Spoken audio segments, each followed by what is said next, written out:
We are at our FutureX Summer Summit, and thank you so much for joining us today on this sticky day, although we were saying it's gotten just a tad cooler, which is a welcome relief.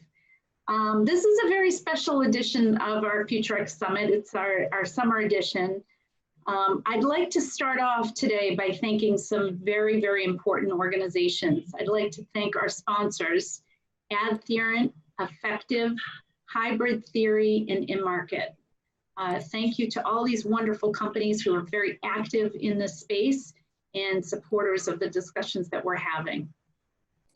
Our next summit is scheduled for October 22nd, our fall summit, but we put together today's summit to address some timely and important topics, specifically the role that diversity plays in our organizations, our messages, and how some of the leading creative talent is keeping the spark alive while they're working from home. Before we get started with our first session, two things. Immediately following the last session, we're going to host a short social. So stick around, grab your favorite beverage, and join us for a few minutes of mingling in small groups. It's been a long time since we all saw each other in person. We want to give you the chance to check in and say hello with some of your peers. Also, during these sessions, please feel free to share your questions and comments in the chat. We will address them during the session. So with that, let's get started. Okay, this is quite a powerful panel we have this morning. We did not, we put the engine in full throttle, so I'm very excited about this. Today's discussion, or this first discussion, is how the marketing and advertising community can work together to build a diverse workforce. We have an incredible panel of 4 women from the industry joining us this morning. And I want to introduce our moderator, Jamie Washington. She's the CEO of Washtone Media here in Boston. She started her experience in Boston by studying at the Berklee School of Music, which became the springboard for her career in the music business as a digital architect.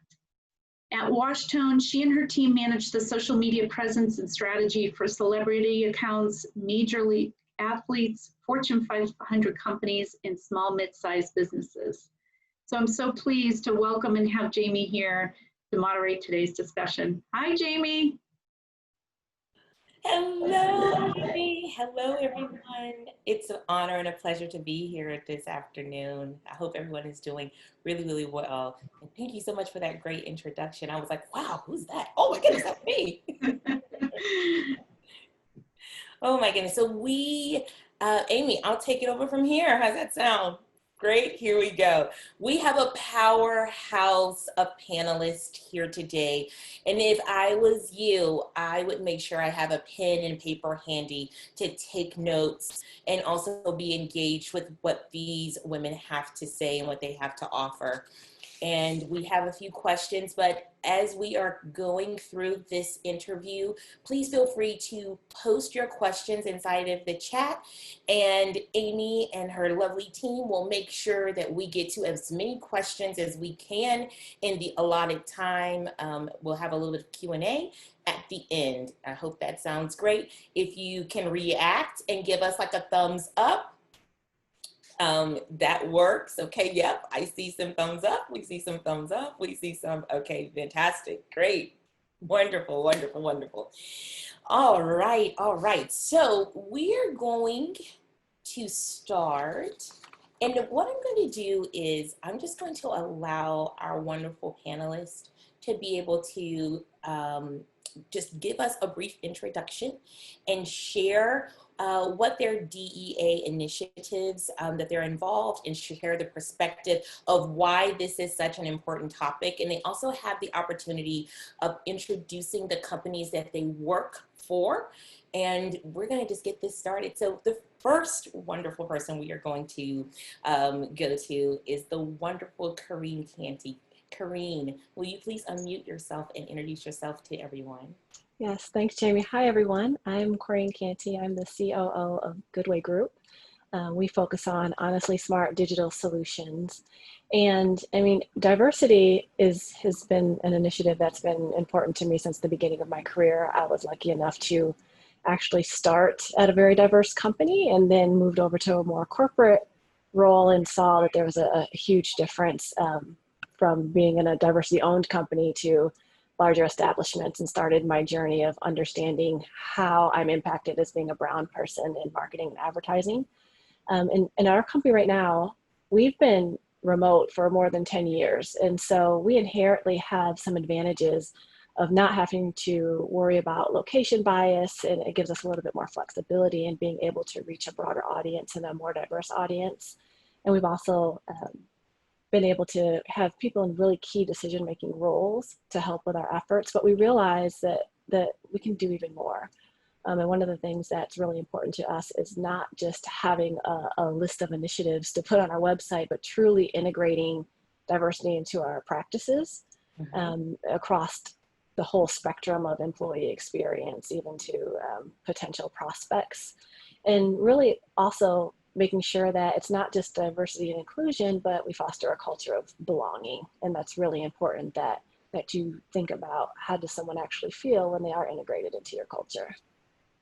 Absolutely. We're so excited to have you here and be part of the Good Way Group. Thank you so much, Kareem. Now we're going to actually go over to Noor Nesser, who's host, producer of AdTech Unfiltered. And Noor, please introduce yourself to our audience on today. Thanks, Jamie. Hi, everyone. My name is Noor Nasir. And like Jamie just mentioned, I oversee a podcast on the ad tech space because Centro, the company I work for, is an ad tech software and services company. But that's not the only thing I do. I actually work on a team that's focused on just bringing the latest and greatest as it relates to just the spectrum of different types of topics and areas of knowledge that clients in the marketing and advertising world would want to be knowledgeable about. So that's really some of the things I do on the day-to-day, but also from a diversity, equity, and inclusion standpoint, I'm really engrossed in a lot of the programs that Centro is bringing to the table to improve and just do better in the DE&I space. So I really got involved about 2 years ago, and really the genesis for me was having very subtle exposure to things that felt a little bit off, right? I work in a mostly great environment, but something a little bit different from what Corinne said is that Centro isn't all virtual or all satellite all the time.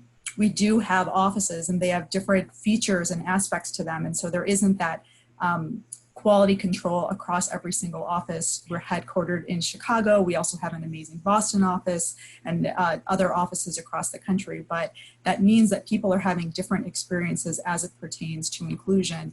And we have different hiring practices because there are different regional populations.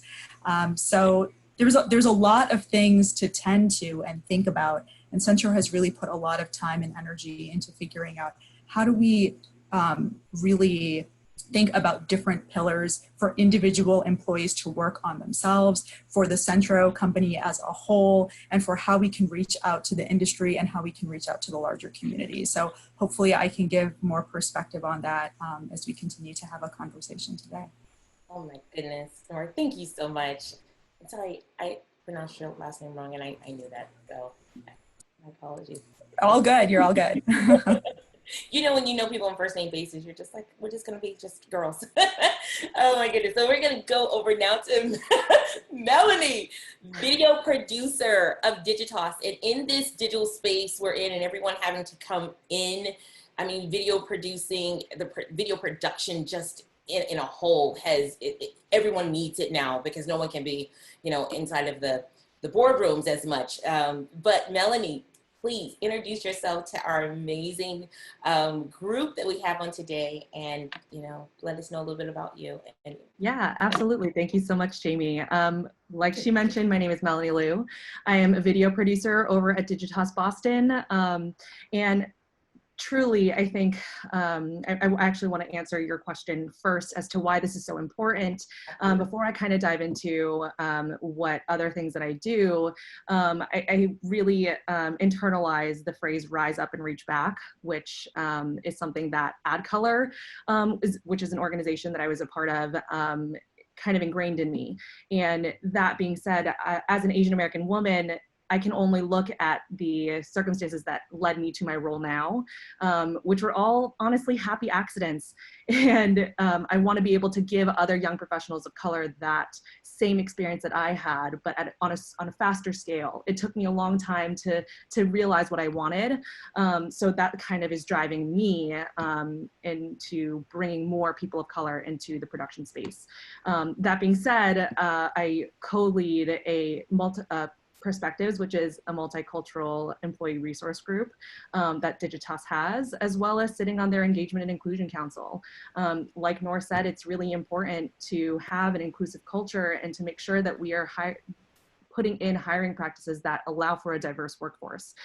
So a lot of our goals focus on recruitment, retention, making sure that we are creating an inclusive space and building up all of these different things so that we can kind of become a leader in that space and make sure that when other agencies or other folks that need help and guidance, that we're easily there to speak out on these things, similarly to how I'm participating on this panel. So I can't wait to dive deeper into this conversation. Awesome. We're so excited to have you here, Melanie, and thank you so much for answering the question and just sharing. I like how you said happy accident. You know, because I get that a lot. You know, people are always like, well, how in the world did you start working like with Justin Timberlake? It was a happy accident. Went to Berkeley. Then I knew his MD. So it's amazing how those happy accidents can turn into, you know, a career, one that you appreciate and that you're valued. So we're going to dive into a few questions for our panelists. And like I said, although I cannot see the chat, if you have questions, please feel free to type those questions in and we will make sure that we answer as many as we can during the Q&A session. So my first question is going to be for the amazing Noor. Noor, what are some best practices that you have seen in your organization or in partner organizations that prioritize the development of a diverse and inclusive workforce? And I know that's a loaded question, but I'm sure that you're gonna hit it right on the head. So take your time and please answer that to help us. Absolutely. So thanks for the question, Jamie. And like you said, it's a complicated question, and there's actually no way to answer it fully over the course of a couple of minutes, even the course of an hour, because it actually takes, I want to say, months, years of work to really put together an effective program in the DE&I space that's actually going to be effective in changing your organization and really embracing the values of DE&I that are intended. And so that even thinking about it from the very first steps, I think many people are probably familiar with why are we having this conversation today? What prompted today's conversation? And there are a lot of things that are happening in the world that extend outside of the realm of advertising and marketing that have prompted us to be thinking about diversity, equity, and inclusion much more seriously in this industry. And I think what that has prompted some organizations to do is say, like, what should we do really quick? Should we put out a social post to say that we care about people of color? Should we do something that can just quickly show that we are allies, whatever allyship means?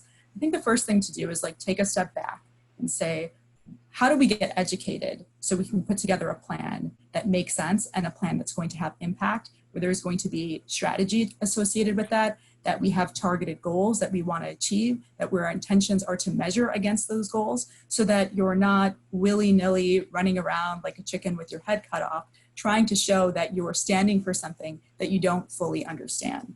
So I'd say that is the first thing to do, is just get yourself educated. And that's a really broad ask to say, go and do your own homework. I think that's an expression a lot of people have been using these days, but there are many resources that people can turn to, industry organizations, regional organizations, like the IAB, your local advertising federation, your local interactive marketing organization or association, and many more. There's really a countless supply. In fact, I think some of the other ladies might have some names that they will be mentioning as well, but knowing that you can turn to resources that can educate you on those things. I think also dedicating yourself to finding appropriate external resources when it's necessary. Everything can't be done with your existing internal resources. Do you need to turn to specialized experts that work in this space? How do you want to tap in to find the appropriate resources for your organization with consideration for how big that body of employees is and the type of work that you set out to do? So these are some preliminary things. But to touch on some of the things that have already been mentioned by Corinne and Melanie as well, you don't want to just think about bringing in new employees that look diverse. You need to think about how you're going to include them and cultivate a culture that is going to embrace them so that once they're there, that they want to stay. And I think that requires, again, a lot of strategic and thoughtful work. It takes a lot of precision work, and it takes ongoing commitment all across your organization, starting from the very top, the C-level, the president, the CEO of your company, all the way down to every employee, knowing what the intentions are around it. So these are just some first, I'd say, like top line thoughts. Again, I don't think I can express how many things anyone needs to do in this to approach this in just a couple of minutes. But I think the very first step is to set your intentions, know that you want to have an impact, how you're going to go about measuring that, understand that there are things you need to do probably from a recruiting perspective as far as embracing and educating people internally, and then making sure that you're seeing the impact of that as time goes on, and intending that to be a permanent part of the structure of your company. So just some preliminary thoughts just to start people off. Woo, I love it. I love it. I love it. Noor, so I have a follow-up question for you. I love what you said when you said standing for something that you don't understand. If you could really briefly, if we had someone in our listening audience that really, that resonated with them, could you give 3 simple strategic steps of someone who is in that predicament where they want to stand for this, but it's something that they may not really understand? What are 3 simple strategic steps that they could do right now that would help kind of pivot, move that needle forward, make that first step? What would that be for them? Yeah, so I'd say one of them I had mentioned a little bit earlier as far as turning to existing resources that are industry-based, right? So if you are working for an advertising organization, whether you're on the publisher or solution side, you're on the agency side, whatever the case may be, turning to those resources and also seeing what are the commitments that already exist inside of your organization. Like, we have a bunch of people on this call. I don't know what roles you're in. Are you in senior leadership? Are you mid-level? Are you an entry-level employee? No matter where you're at, it's important for you to go and find out where are we at? What's the pulse on this? And then also, what am I referring to when I'm saying this? That's the question that Jamie asked a moment ago. What is the prompt that's leading you to care about diversity, equity, and inclusion? And that's a question you need to ask yourself.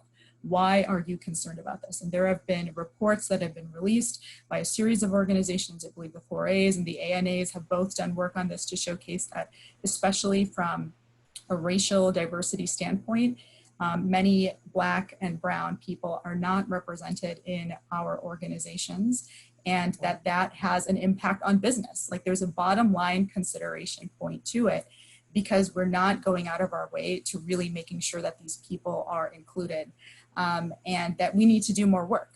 And one point that I'm often hearing people voice is that, well, there's just not that much talent out there for people that fall into those groups, and that's the issue. But it's really a chicken and the egg scenario out there. When people are not feeling embraced by the industry, I think that's a part of what's prompting people to not go down these pathways, or when their resumes are quickly turned over, when they don't have mentors that they can turn to learn how they can approach this industry. All those things are impacting how they're showing up, and they're probably not being reached out to in the recruitment process. You need to be reached out to early enough. So that reminds me of something else on my end, as far as something that Centra has worked on, and I think a lot of other organizations are as well, is creating a program called Centra Prep, which is where we go out proactively and are networking and reaching out to kids that are in high school today that are of minority and or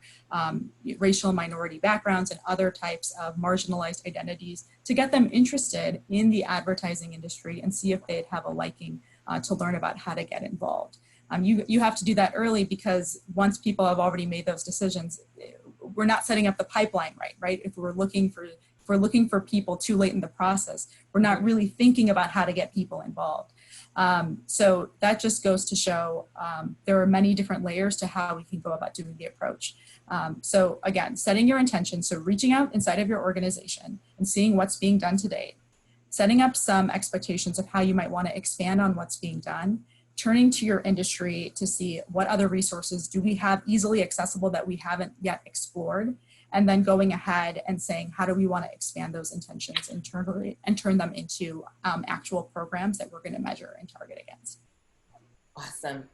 Nora, thank you so much. No, thank you. Now we're going to turn over to Melanie. Melanie, my question for you, share with us some organizations that are great resources for diverse candidates and for employers who want to tap into some great candidates, which I think is just going to marry to a lot of things that Nora just said. Please share with us. Yeah, I actually wanted to expand upon what one of the last points that Nora had made about hearing that, you know, it's also something that I hear regularly that, oh, there's just not enough talent out there. And I think when you put yourself in that mindset, you're automatically putting up some barrier, thinking that talent is hard to find. There are organizations like MAPE, the Multicultural Advertising Internship Program, that have been around for 30 years. AdColor, another organization dedicated to diversifying creative industries, also has been around for more than 10 years. Here are all the Black people by the One Club. Today, or this September, they're celebrating their 10-year anniversary. I feel like there has been a lot of groundwork done by these organizations that it's no longer an excuse to say that you can't find the talent, because and I'm part of these organizations, there are literally thousands of folks at all levels. So one, yes, absolutely, let's fix this pipeline. Let's get to students when they're in high school so that they know that this career is a potential opportunity for them to go into. But also we have to recognize that there are a lot of different talent out there currently. There's a lot of producers, there are creative directors that are of diverse backgrounds. I also think one of the things that we need to do is expand our definition of diverse, right? We can talk about race and ethnicity and sexual orientation, but we also need to talk about ableism. And as a producer, I want to make sure that whatever talent that I'm putting in front of the camera really does represent everyone that we are trying to speak to. And whether that is someone that's Black, Asian, Latinx, or someone that is disabled, I want to make sure that when we encompass representation, we are talking about all folks. Just to name a few, specifically in the production realm, now that I'm talking about diverse talent, I think there was an organization that I just was introduced to called Zebedee, or Zebedee. I apologize, I read it, so I don't really know how it's pronounced. But they specialize in recruiting talent that are visibly diverse. So they also represent folks that are disabled. But I think we also need to start on the creative end, really pitching like, hey, we do want to cast someone that is disabled or disabled bodied, that has a physical difference than what you would normally see. Maybe they have, sorry, I have so many thoughts, but they can look different, and that doesn't always just encompass race. Another tool that I've recently come upon, shout out to Chelsea Curry, who started Coffee, which is C0FFE3 on LinkedIn, where diverse talent now mark that they work at Coffee. So it makes it easier for recruiters to find diverse talent. So all you need to do is go to the Coffee work page and then see all the employees that work there, so you can try and find talent in that way. There are a lot of different tools that I feel that people of color are now utilizing to their advantage, that, you know, all you need to do is a simple Google search. Adweek covered this. I think there's so many different things. Sorry, to go back to production, there are other places like Bid Black, which is specific to finding Black talent that are directors, cinematographers, editors. There's also the more well-known Free the Bid, and that is specifically towards women directors, women editors, women DPs. It really is a small step towards creating a more equitable space. But what people can do at the agency level is committing to Free the Bid. Every time that we do a commercial, we have to triple bid, meaning that we get 3 different directors to try and bid on the work. Create the space. Make sure that you're committing to Free the Bid by allowing one of those slots to go to a woman. Go even further. Make sure that you are committing to have one person of color that is in your triple bid as well. I think these are little things that at the agency level, like, you can absolutely do. Obviously, there is a lot more onus on the producers, the creative teams, to source out this talent, but for the benefit of the work. There are also other tools like the Boom List, which is pretty much a newsletter that ships talent directly to your inbox. You can sign up for that and it'll just keep flowing. I highly recommend recruiters signing up for the Boom List. Also, you can also go to Latinx Who Design, which runs the gamut of designers, creative directors, art directors, copywriters, just the whole creative gamut. I believe it also includes UX UI. So those are just a few that I could name off the top of my head.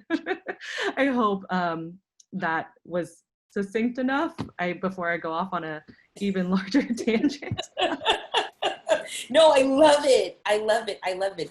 And you actually answered my question that I was going to ask you, is that if I was, the decision maker, the hiring decision maker of my company, where would I go? There's so many lists. There's like email newsletters, but you named all those, in these organizations. So my question to you is, would you mind just spending just a little bit of time in the chat and posting it to everyone? Just if you could just type in a few of those names that you just mentioned, I think that would help. I mean, you mentioned coffee on LinkedIn. I'm on LinkedIn and I didn't even know that was an organization.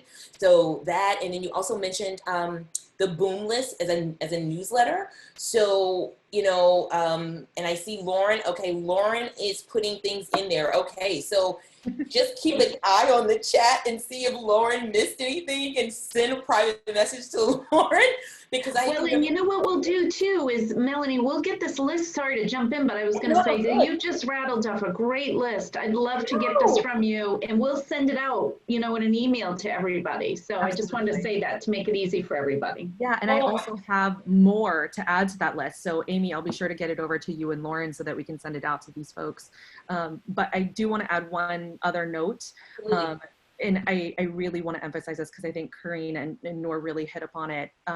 We want to make sure that when we're talking about these organizations that we are also, and Noor mentioned it, reflecting inwards, because you can start recruiting tons of folks of diverse backgrounds, but if there's no inclusive environment, it's really hard to retain that talent. So I think, to echo Noor's point, that's definitely something that reflecting inward is of importance as well. Absolutely, absolutely. Melanie, thank you so much for your time and for your perspective. Now we're going to move over to Corinne. Corinne. All right, here's your question. Hope you're ready. How do leaders change the narrative and make a conscious effort to make sure women and people of color have a chance to interview? And I know you're going to knock this out of the park, and I know you're going to take us to school and tell us what we need to do. So take it away.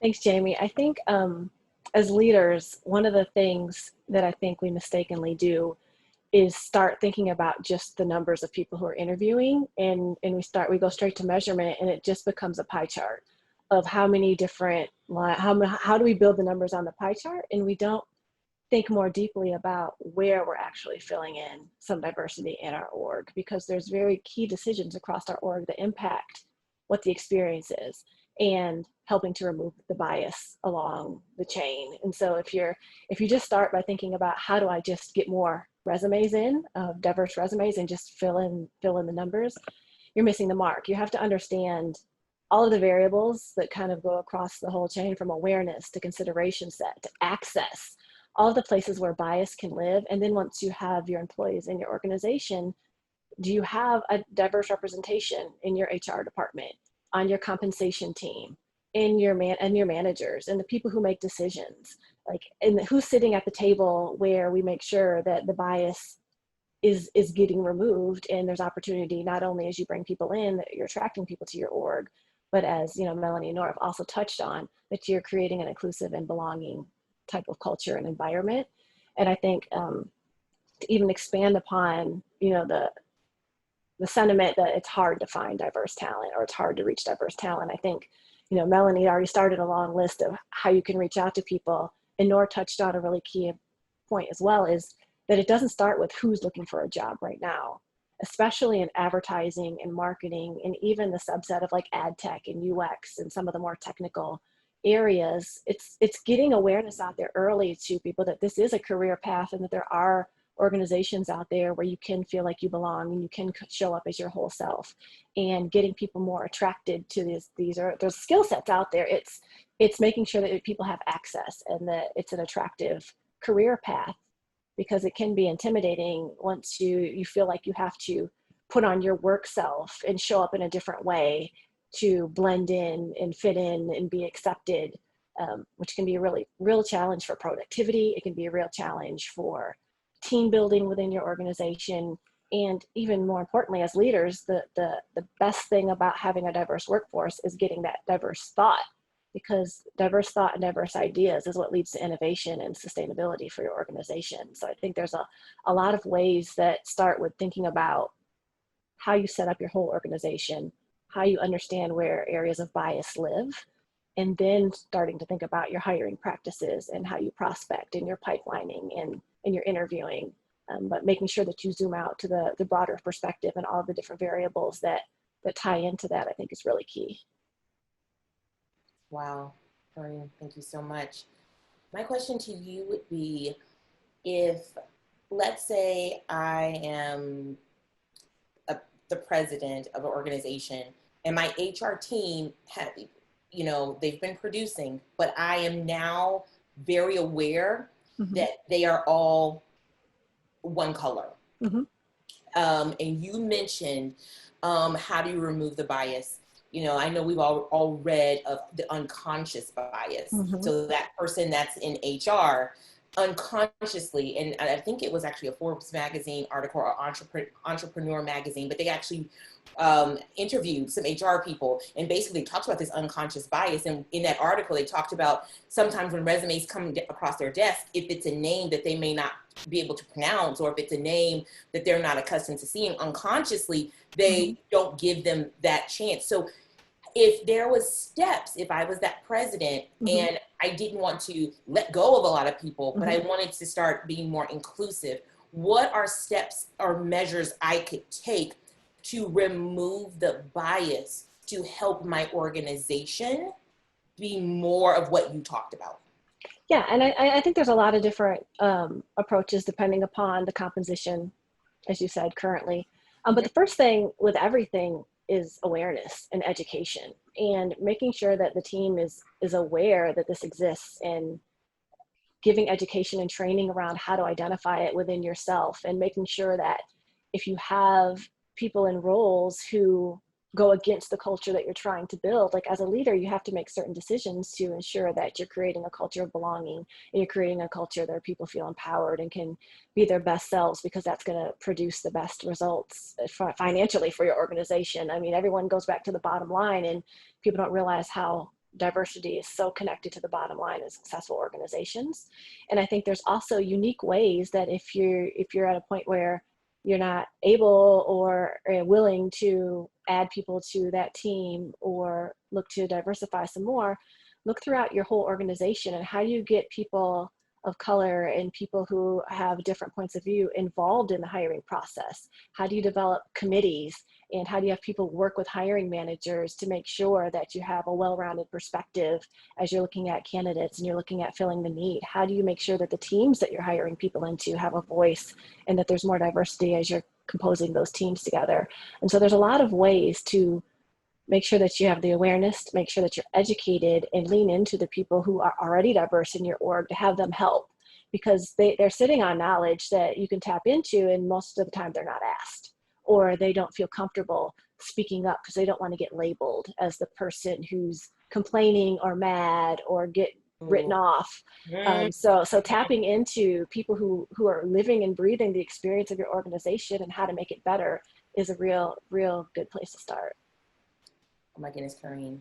Absolutely. Thank you. Thank you so very much for that answer. I'm just going to ask Amy. Amy, do we have questions in the chat? If not, I see we have about 3 more minutes. I do have one question for everyone, but I am more than willing to forego that if we have questions inside that we want to answer. I think this group is doing a wonderful job of filling everybody in, because we haven't had any questions so far. So I'd say keep on where you're going, Jamie. Okay, awesome. So that means that a lot of people are taking good notes. That's right. Love it. Okay, my wonderful panelists. This question is for all of you. What time is it? 30, 45-second bite at this question. And I think that would be great, and we can just wrap up this wonderful summit. This has been great. I'm glad that this is being recorded, because I feel like I'm a forever learner, and I'm going to be watching this and taking more notes myself. All right, so the question is, how should companies be building an awareness and making a connection with people of color to explore and pursue a career in marketing and advertising? And I know you've already touched on it, but if you want to just reiterate what you've already said, and I'm going to go with Noor first, Melanie second, Karine in that order. Take it away, ladies. Yeah, I think I'm going to double down by quickly first touching back on a point that Melanie made earlier, and that's really a reflection of our group chat over here, that there are so many different resources out there that you can turn to. But then going back to Jamie's question, as far as like, what are you, where can you start, and how do you get more embraced by diverse opportunity or being able to hire more diversely? I think a way to really educate yourself as far as like the nuances of this, because it's very clear, Melanie, Korean, and myself have been thinking about this for a long time. We're all women of color. And so as much as we're trying to think about it in a way where we're informing everyone, we've been probably thinking about it for a lot longer, just inherently. And I think a good place to hear even more voices, because obviously this call is going to end shortly, is to go to social media. And there are a lot of spaces that are being created now on Instagram, on LinkedIn, to specifically find voices of people who have marginalized identities. LinkedIn has done a really good job of that, as far as just getting continued diversified thought. Because the conversation doesn't stop here. It doesn't stop after you go to the next webinar that you plan to attend. You want to get as many viewpoints as you possibly can. And so I would very much recommend doing that for continued education. I went on such a diatribe, Jamie, I've kind of lost sight of the question. Can you mention it again? Sure, you actually answered it. Did I? Okay. Yep, you did. No, you did, absolutely. Love it. Okay, Melanie, you're next. It's okay, Nora. I do the exact same thing. I'm just like going off on a tangent. I'm like, wait, what was the question? I think one of the things that I always try and have a conversation with people that do start having these conversations with me about diversity, about representation. And I always approach it as, everyone's journey is a little bit different. And I feel like if you are participating in this panel, maybe this is your first real run-in with what are tangible ways that we can work to diversify our workforce. And that's okay. Just know that there has been a lot of work put in already. I came across this quote where the freshly converted are the most pious, where once you start on this path, you think like, oh, I'm gonna be the one that does X, Y, and Z, but it really is a marathon, not a sprint. So I would strongly encourage you, one, to be okay with the fact that you are brand new to this conversation and may not have the vocabulary that, we as the panelists and Jamie, the moderator, may have, because this is something that we deal with on a daily basis. But also, two, be open to learning. There is so much out there. I continually remind myself that, I am always learning, whether that is within my own community or someone else's. And I think when it comes to learning, you have to be sure to lend your ear and not speak over the folks that are bringing things to light, whether that's within your own organization or something that you're learning outside in your spare time.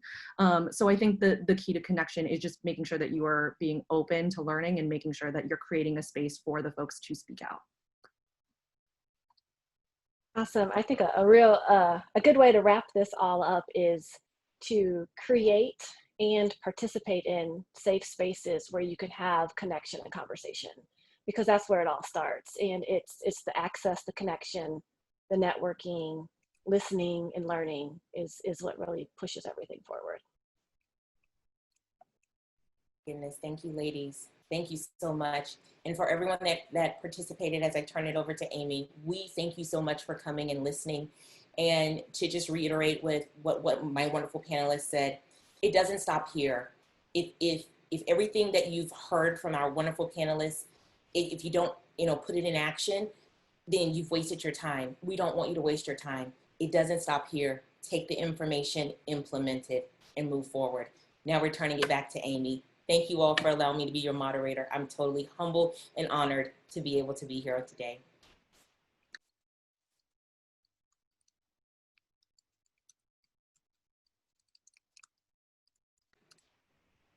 Amy or Lauren, back to you.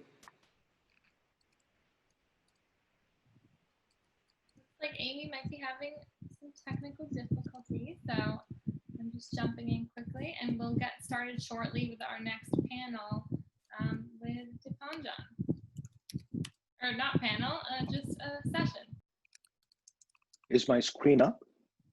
Yep, it's working. So it looks like Amy Okay, fantastic. lost her connection, but I'll give you a quick little intro. So this Sure, is sure. Dipanjan Chatterjee. He is a VP and Principal Analyst from Forrester Research, and he's going to jump in and tell us how brands can address the tidal waves of social justice.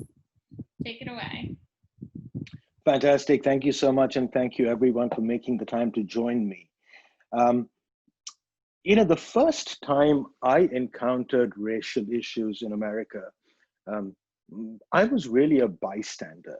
I was an international student, cloistered in a liberal arts campus in New England, really blissfully unaware of the world around me. And my first exposure was the Rodney King video, and then the protests and the riots that unfolded after that. And I quickly realized that racial issues in the US was a powder keg. It was a powder keg brimming with anger and frustration, brimming with demands and grievances. And the Rodney King incident was, for me, the first spark that I saw. Now, there have been numerous sparks afterwards. One that comes to mind is Amadou Diallo, who I think early 20-ish, unarmed, standing in front of his apartment building, was shot 41 times by the New York police, right? Yet another spark, but no explosion. So if you fast forward about 20 years later, on the streets of Minneapolis, George Floyd's killing ignited that spark that really blew that powder keg sky high, right? We've seen protests before, but from a business standpoint, from a brand standpoint, it's been largely ignored. It's gone on unnoticed. But we do know that something is different this time. Without exception, there is not a brand, there is not a business that has not been touched, has not been impacted by this. And I think there's a reason for that. So a little bit later on in this conversation, I'm going to outline for you really, I think, 3 agents of change. Agents of change that caused 2020 to be very different from the times of Rodney King, and later. Now, racial justice is one aspect of a broader umbrella. The other aspect of it that I do work on and I have research in is gender. And here again, we have seen a tremendous evolution of the concept of gender. And we've seen a redefinition of the cultural constructs around gender, but we've also questioned this very idea of a binary gender identity. So for most of today, I am going to talk about how brands have responded to racial justice. We'll sprinkle it a little bit with some insights around gender, but if that's an area of particular interest to you, excuse me, I do want to direct you to an article that I wrote for the MIT Sloan Management Review. So if gender is of interest, go and take a look. It's a quick 6-minute read. So what is the role of brands when it comes to social justice? Well, for the longest time, there was no role, right? It was conventional PR wisdom to stand on the sidelines, to not touch with a barge pole anything that was remotely social, remotely political. I mean, this is not that long ago, right? So here's a quote from one of the experts in 2017.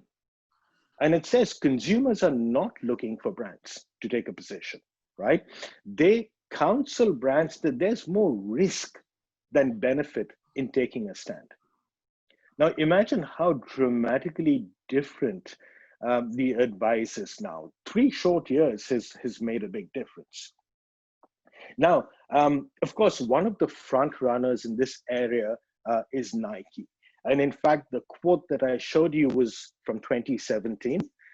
Nike was running this ad around, I believe, 2016, right? So with the whole issue surrounding Colin Kaepernick and kneeling for the anthem, Nike was very quick in to take up the message of social justice and racial justice and run with it. And they have been remarkably consistent. So very recently after George Floyd, they were quick to run a video that says, playing off their tagline, for once, don't do it. Now, all of that sounds great, right? I mean, Nike is the poster child of standing up for social justice. But it's not always as straightforward, right? I don't want you to think that I'm here to instruct you on how to use social justice as a marketing strategy. I don't think that's the right way to do it. And it's fraught with landmines, right? So take Nike, for example, really considered to be an exemplar in this area. Nike's had a bit of a checkered past, right? They've had issues with labor compliance in sweatshops. They've been accused of gender discrimination and sexual harassment, right? And very recently, if you follow this gentleman called Mark Ritson, who is a professor with an acerbic tongue, he posted it saying, look, Nike, you make your money off African Americans. You focus on sports that are skewed towards African American athletes. But you look at your entire leadership team, and Mark writes, your leadership team is about as black as I am, right? So social justice becomes a tricky issue for brands, right? Especially what we've seen over the last month or so. There's a lot of talking the talk. But if you really scrutinize it, right, there's sometimes these brands do come up short, right? So, it's not enough to come out and make a grand proclamation. Now, I must admit, somewhat cynical. And cynical because I think all of us understand that a business is trying to manage a variety of different priorities, right? And Traditionally, business school wisdom says maximize shareholder value. We've expanded that to say maximize stakeholder value, right? But at the end of the day, for more businesses than others, there is a profit motive somewhere in there. So it's not difficult to find some cynicism about what brands are doing. But that said, I do believe that there is a collateral benefit, right? Brands have a huge megaphone. 1994, IKEA ran an ad with a gay couple. They didn't have to. There was nothing in the market saying that there was a consumer need, that there was a profit opportunity to do it. But they did, because that's what they felt comfortable doing. That's what the right thing was to do. And it introduced a notion of acceptability at a time when a lot of people did not consider such relationships to be acceptable. If you look at 2018, Coca-Cola runs an ad in the Super Bowl that makes a very subtle reference to this idea of gender neutrality, right? There's a Coke for him and her and them, and he and she and so on, right? And the visuals support it. Imagine the megaphone, imagine the bullhorn that Coca-Cola has. Think of the clout that Nike has. If you set motive and intent aside, when these brands speak, people listen. So at the end of the day, irrespective of intent, brands have a significant capacity to influence what we as a society think and believe. Now, I started out saying that 2020 is a little bit different, right? There's a reason why there was outrage after Rodney King, but from a macro standpoint, really not much happened. So what's different about 2020, and what's different in the way, what's different about the conditions that are precipitating brands to take action? So the first change agent is the brand itself. And my argument here is that the brands that we interact with are very different from the brands from 20 years ago. So look at the top 5 brands by market capitalization in the US in the year 2000. GE, ExxonMobil, Pfizer, etc. These are very functional brands. These are transactional brands. They're very compartmentalized, right? You need to open a checking account, you go over to Citigroup, you need gas, you go to ExxonMobil, and so on, right? They fit into neat compartments in your life. Fast forward 20 years, look at 2020. These are your top 5 brands by market cap in the US, top 5 companies: Microsoft, Apple, Amazon, Alphabet, Facebook. Now, you might say, Dipanjan, these are tech brands, right? And we know what's happened with tech. It's quite obvious that these are the top brands. I will tell you that there's more to it than tech, right? The nature of the relationship that these brands have with us and we with them is dramatically different from our interaction with the Pfizers and the GEs and the Ciscos, right? These are brands that connect us to people, to friends, to family. These are brands that house our memory. They spark our creativity. They make us laugh. They make us cry, right? That's a different nature of a brand. My favorite example is this one. So there are many families where right by the dining table, there's an Amazon Echo device. And for all practical purposes, Alexa is part of the family. And you have little children interacting with the device, talking with the device as part of a family gathering. So now if you have suddenly anointed brands and made them human, you have changed what you expect from them. You expect them to have many more human-like capabilities. And if they are going to be that close to you and to your life, then you expect that there is some alignment between who they are, what they think, and what they believe in, and those things as they apply to you, right?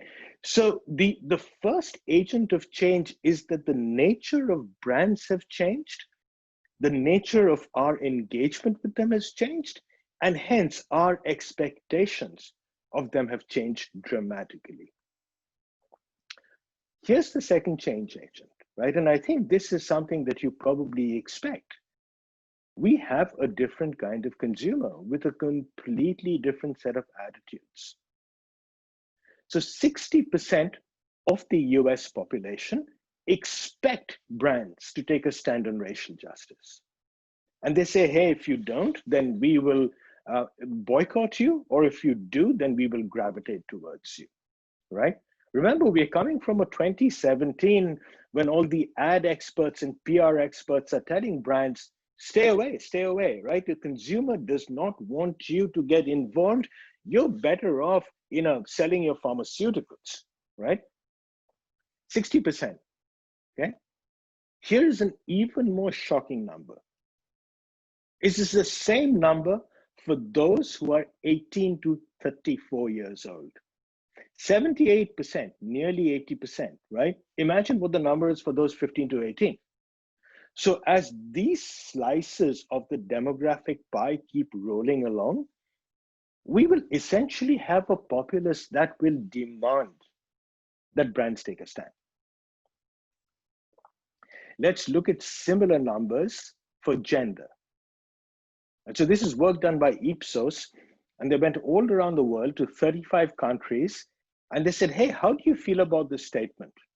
There are only two genders, male and female, and then there's nothing in between. There's no range of gender identities. This data to me is staggering. It's astounding. So 20% strongly disagreed. They said, no. There's no such thing as only two genders. 20% tend to disagree, 10% don't know. Now think for a minute how deeply ingrained this sense of man, woman, male, female is in our society and in every society. You're seeing data that says half of the people are not quite so sure about that, right?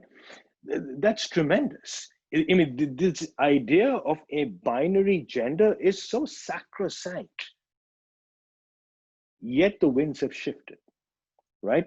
So we are talking about a completely different kind of consumer attitude, customer attitude, when it comes to race, when it comes to gender, when it comes to social issues.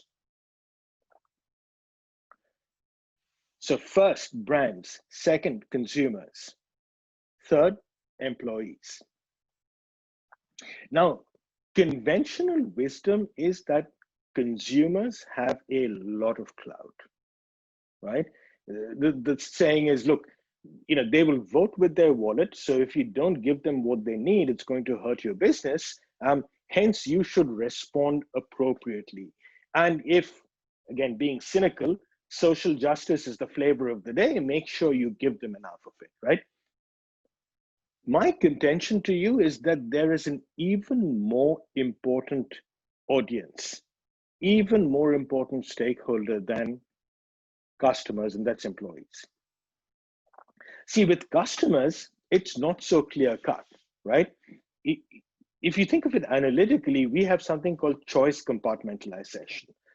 That's just a fancy way of saying when we make a decision, it's influenced by many things, maybe the price, the product that was offered, the availability, a promotion, and maybe some kind of social stand. Depending on the consumer, depending on the occasion, depending on the category, it changes a whole lot, right? You're driving on the highway, you're running out of gas, you're going to pull over, you're not going to stand in front of the gas station and say, what has this brand done about social justice, right? There's asymmetrical information. We know that brands say a lot of things that they don't really mean. how do you know what's true and what's not true? And there are high transactions costs, right? It takes too much to find out, right? To really dig into it and know the truth. So as a brand, you may be able to fool your consumer. You don't want to do that, but you may be able to fool your consumer. You will not be able to fool your employee. And your employee is far more invested in this, right? We as employees define part of our identity by our employers. That's where we spend half our waking lives. It's much more important that there is an alignment between employee and employer than alignment in the kind of soda that I choose to drink, or the kind of credit card that I want to have. So employees are tremendously important. And if you don't do the right thing by the employees, here's what happens. So these are folks who have chosen not to pursue a job because of a perceived lack of inclusion, right? Some of this you would expect. 50% LGBTQ, 45% racial and ethnic majorities. That third number may be the smallest, but it is the most significant. 39% overall, right? This is not a micro segment strategy. This is not a multicultural strategy, right? This is not a way of saying, hey, I need some Hispanics. What that number says is there are a whole lot of people who do not fit into any of these categories are appalled that the company does not have a philosophy of inclusion. So if you choose not to be inclusive, you do not only exclude the groups that you don't want, you also will exclude people that you do want. So that's the third agent of change, employees. Now, let's talk quickly about how brands have responded to the events over the last couple of months, right? So generally the responses of brands, and I've analyzed lots of them, they fall into three categories. The first one is to simply signal intent, right? And the classic form, which you've probably seen a lot of, you've probably seen this from your own employer, is the brand communicates. It communicates to customers, it communicates to employees, it communicates to partners in the ecosystem and so on. If you're looking for a best practice, I'll point you to Satya Nadella's letter at Microsoft. And I think it's great because it's not about saying we feel for you, we sympathize, we empathize. It actually says this is what we're going to do about it, right? And it's a pretty detailed letter and it lays out a plan. That's the right way to do it. If you are going to signal intent, then don't just sympathize, be very concrete in how you are going to make a difference. You can tell that the signaling has increased dramatically, right? So this is television ad spend on anything that is racial justice messaging. So if you take all the money that was spent on racial justice messaging for 2018, then you add it to 2019, and then you multiply that total by 5, you still don't get to the spend that we've had in 1 month, okay? 2 years multiplied by 5 does not match the spend in 1 month on racial justice messaging, right? So this is not direct communication, it's more broad-based marketing communication, but it has skyrocketed. So that's the first group, brands signal intent. Here's the second group, brands flex their muscles, right? Now the simplest way to think of this are people writing checks, right? So folks are donating to a variety of charitable organizations. Reed Hastings at Netflix, I think, has personally donated about $120 million, right? So you have money, you can donate it. That's one thing that brands do. But you can flex in other ways as well. So I come to you today from Cincinnati, right? If you live in Cincinnati, about half the people here are from Procter & Gamble. 49% of the people here serve Procter and Gamble in some way, and then there's me and my family, right? So so P&G has a massive supplier base, and it has tremendous bargaining power, right? So P&G says, hey, if you want to work with us, if you want to be a media agency, if you're a marketing supplier, we will have certain expectations from you. And there are going to be certain expectations related to social justice, right? So as a person with a lot of bargaining power, you flex your muscle and you make your suppliers do what you want them to do. Here's another example of flexing muscles, right? What was previously known as the Washington Redskins is now called something else. And part of that is because of FedEx and FedEx, who has the stadium naming rights, right? $200-ish million that they paid. They said, hey, we're not cool with this, right? So money talks. And FedEx flexed their money muscle and were instrumental in bringing about this change. And then here's the third one, right? So this is an important one because this says you want to be the change that you want to see in the world, right? It's great to write a big check. I mean, I'm sure plenty of people are thankful for that, okay?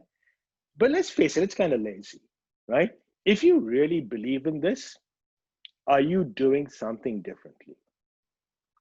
Now, I'll give you a few examples. One that comes to mind, Sephora, who said we are going to put 15% aside of their shelf space to dedicate to products and brands that are coming out of Black-owned businesses, right?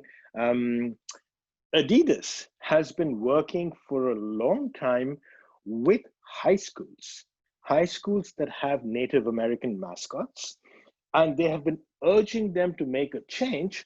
And they've said, look, we will help you defray the costs of making that change. Now, I bring up Sephora and Adidas for a special reason, right? Brands are not blemish-free. Both Sephora and Adidas have been in hot water, right? Sephora's been called out for racial profiling. Adidas, the employees have accused the company of racism. So it's always sort of a mixed bag. But I think we have to come to that realization that there is going to be this duality. But we've got to look for opportunities where brands have stepped up and done the right thing. So let's talk about a couple of other examples where brands are changing the way they do business, right?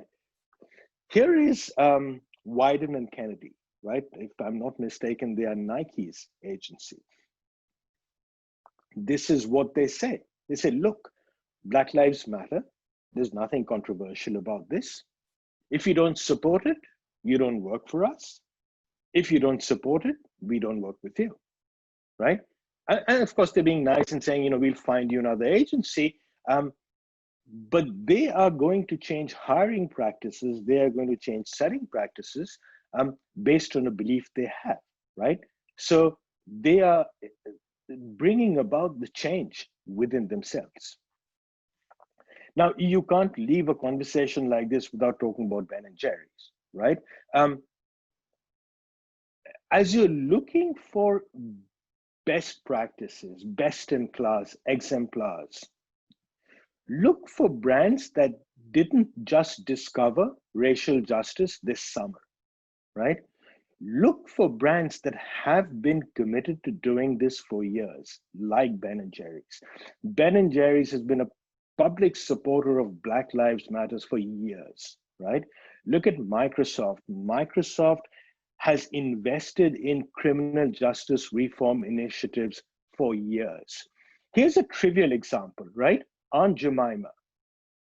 I mean, Quaker really dragged its heels on that, right? Very obdurate, right? And finally, in the face of mounting pressure, it gave in. Land O'Lakes, similar problems with the iconography on its brand of a Native American woman.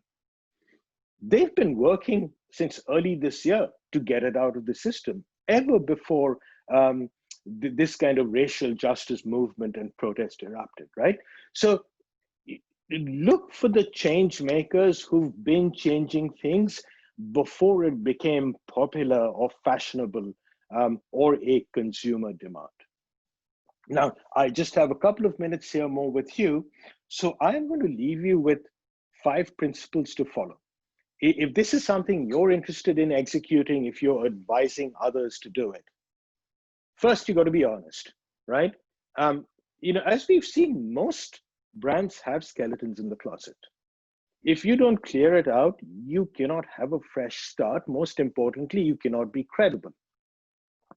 So the Coca-Cola chairman and CEO, last month, I believe, had a town hall and he said, look, we have been involved in the largest class action discrimination lawsuit in the year 1999-2000. And it was a grave mistake, right? Be honest, clear the air, right? If you're going to do the right thing, you may have done the wrong thing in the past, right? But look at the financial services industry. Every major bank is waxing eloquent about Black Lives Matter, but they've had a significant role to play in discriminatory lending practices, which perpetuated a vicious cycle of poverty, right? You really don't find any of them coming up and saying, yes, that happened, we admit it, and we're going to move on, and here's what we're going to do. Be honest, okay? Get involved. This is not a great one to toss to an agency, right? One of my clients said, hey, I want to put this out in Black Lives Matter. I sent it to the agency. I don't kind of like it. What do you think? I said, it doesn't matter what I think. What do you think? Your CEO is the one who should be invested in writing this, right? So get personally involved. Don't outsource. Sweat the details, right? If you're going to make a grand pronouncement, realize in any business, all of this trickles down to all the bottom layers. Taco Bell, someone wears a mask that says Black Lives Matter, Taco Bell fires them and then rehires them, right? Because they haven't thought through the implications of taking this position. Work from values.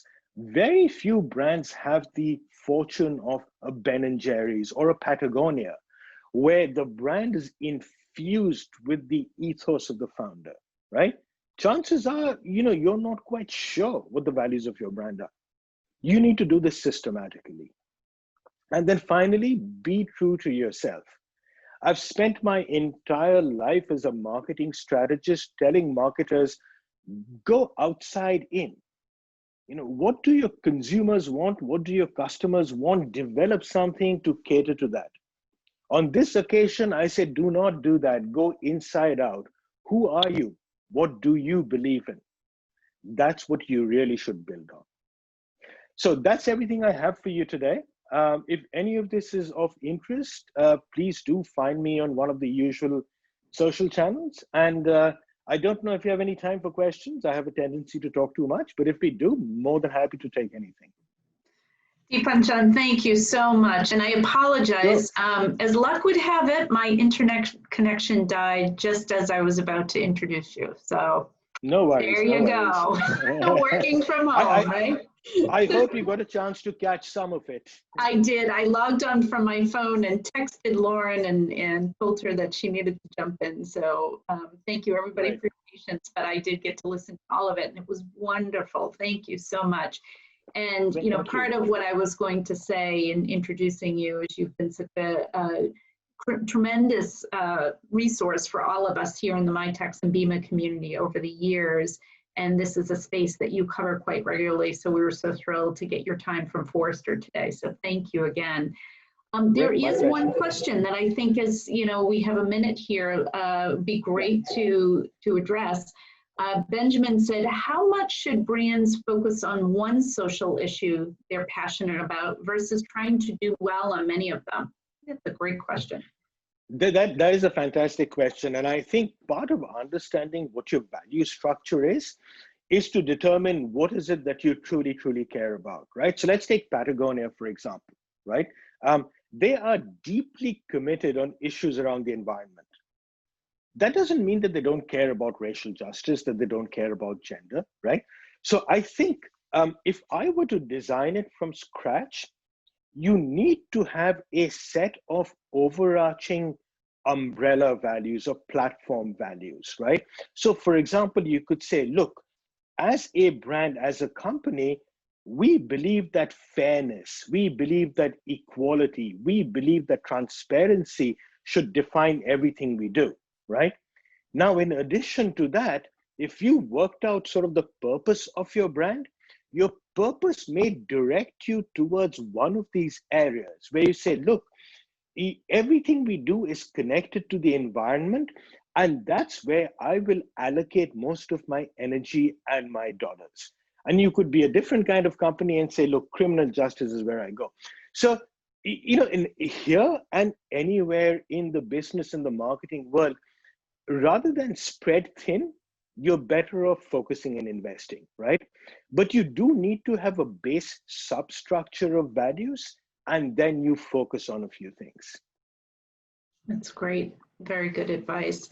One last thing that someone, Kayla, mentioned is, how do you strike a balance between being timid and being too political? So, kind of the sort of bookends of this. In other words, how can we really make a difference? Wondering how hard is it okay to push on a particular issue as well? I think it's one of the cases where you have to be guided by your core set of values, right? So I think this becomes a very pertinent question, particularly for mass market brands, right? So, much as I always praise Patagonia, I always say it's kind of easy for them, right? I mean, if they put up a website that says your president lies, 99% of their customers will say, that's absolutely right, okay? Mm.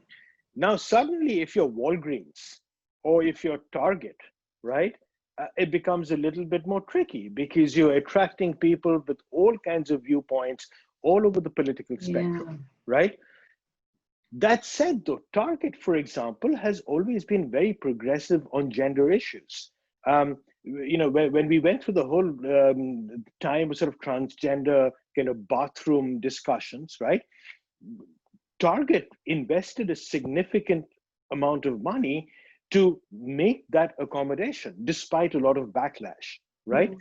So part of the answer to the question is what feels right to you, right? Don't answer that question in terms of at what point can I optimize my message to maximize my return on investment, right? Again, I think you can't look at it with this lens. If you have a set of values, then you say, what feels right for me? If I have to stand up in front of all my employees and say, this is what I did, will they be excited? Will they be proud of me? Will they be proud to have me as their leader, right? I think that's a better way to answer the question than saying, what's the right thing for me to maximize my revenue and my profit? Yeah, you're spot on there. I think it comes back to what really makes sense for the brand. With that, I have to say thank you so much for joining us this afternoon. I really greatly appreciate your time. I know you've had a busy summer doing a lot of research and preparing for some of your own events. So we're just grateful to have a little bit of your time this afternoon. Great, and thank you everyone for joining me. Thank you for Amy for inviting me, and bye-bye. Bye-bye, have a wonderful afternoon. Thank you. All right, folks, I'm back. There goes your, your internet connection at the unexpected moments. Anyways, I want to thank Deepanjan and welcome my next panel in our final for today. I've been so just enthused and impressed by the conversation. I'm so glad we could get together today and have these chats. And I think this will be a wonderful way to end these conversations today. We're going to talk about, obviously, all of us have been home free. It feels like forever. And, for many of you who are in creative industries, that can be really hard when you're missing those moments with your colleagues and around the water cooler where a lot of creative moments happen. So our next panel is going to talk about how they've been keeping that creative spark alive at their kitchen table. I want to thank Rob DeSalvo, who is the chair of our VEMA board on our MyTex board and recently joined the chamber board. That's a lot of boards, Rob. And the SVP in National Sales and Content Solutions for Undertone. So thank you, Rob, for jumping in today and helping us to lead us through a great conversation. Yeah, great. Thanks, Amy.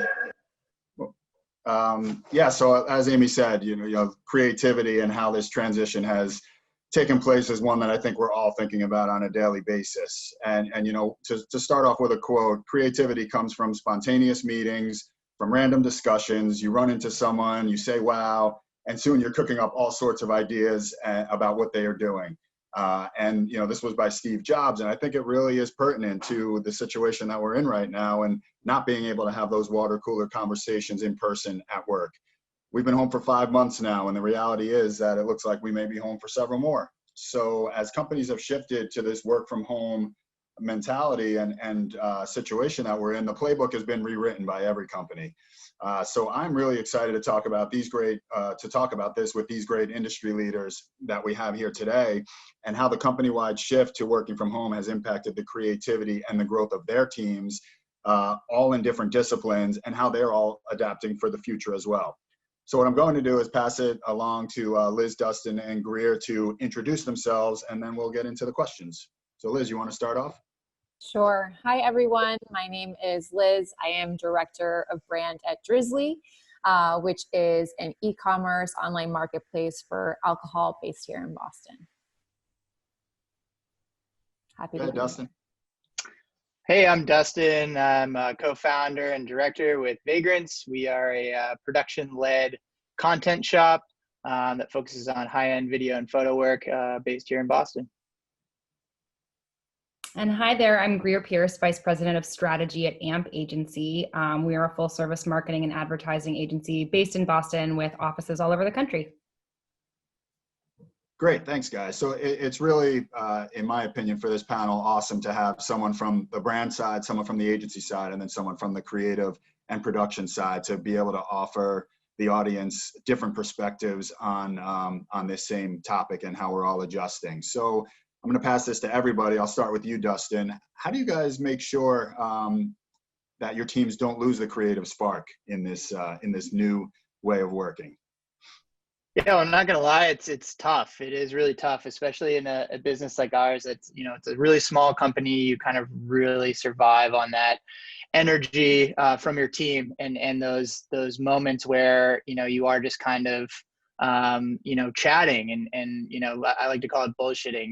It's just that sort of downtime where you're talking about something that inspired you, or you saw something on Instagram that morning, and having, it's more than just sharing it with somebody, but having that active discussion about that thing, where I think a lot of really good ideas come from. So we've tried to simulate that as much as possible. I think just like anybody, we've all moved to, the Slacks of the world and things like that. And I will say the sort of tracking of those ideas that you can put on various threads, which we've done a pretty good job at, has been really helpful. It's really good to go back and say, oh, what was that thing we were talking about 3 weeks ago? Hold on, go down the Slack, thread and find it.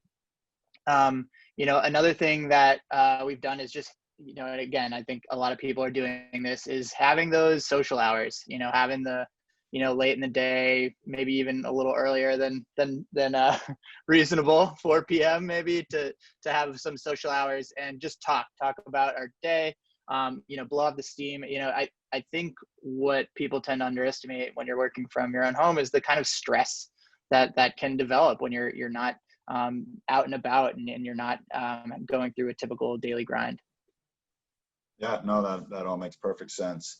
How about from your side of things at AMP, Greer?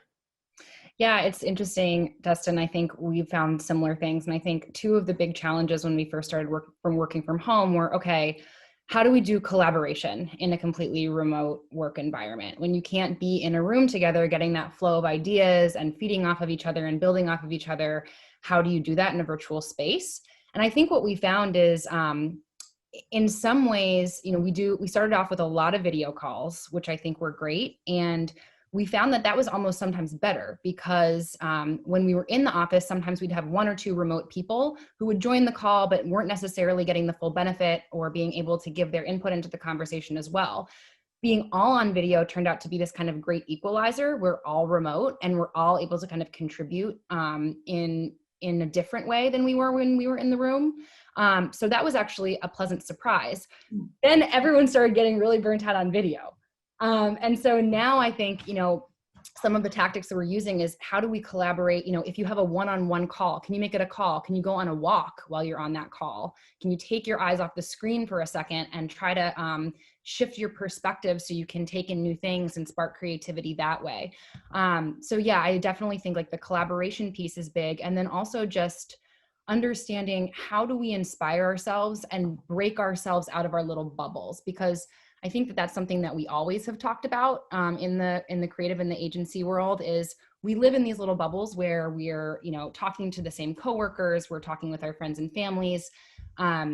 There's a much larger experience outside of that and many different types of cultures and people that we want to be open to.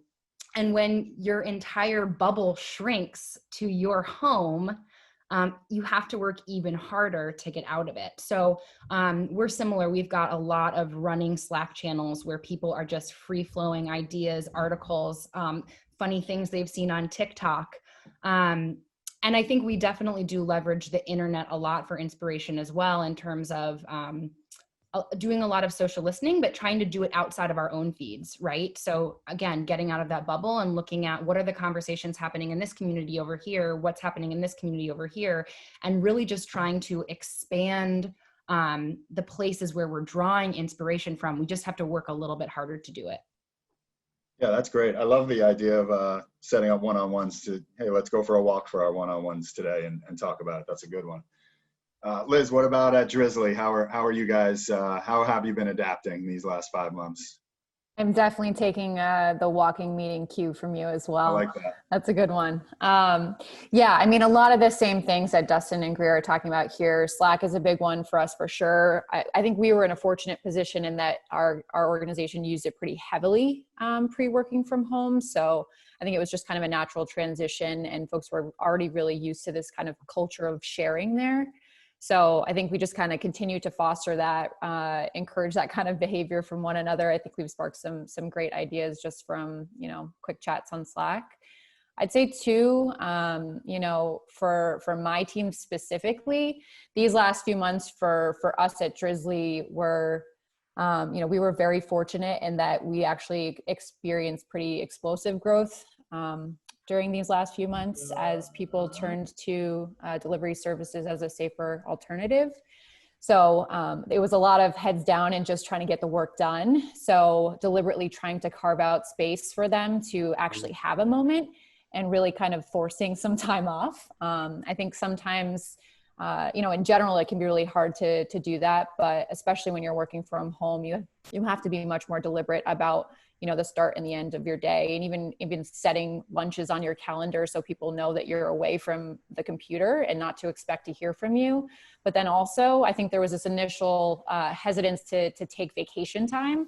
I think a lot of people were dependent on actually going somewhere in order to take that time. So making sure you're pushing one another to just check out, because I think that's where you can get some of the best ideas is when you're out of your day-to-day, and making sure that right now it's as important than ever.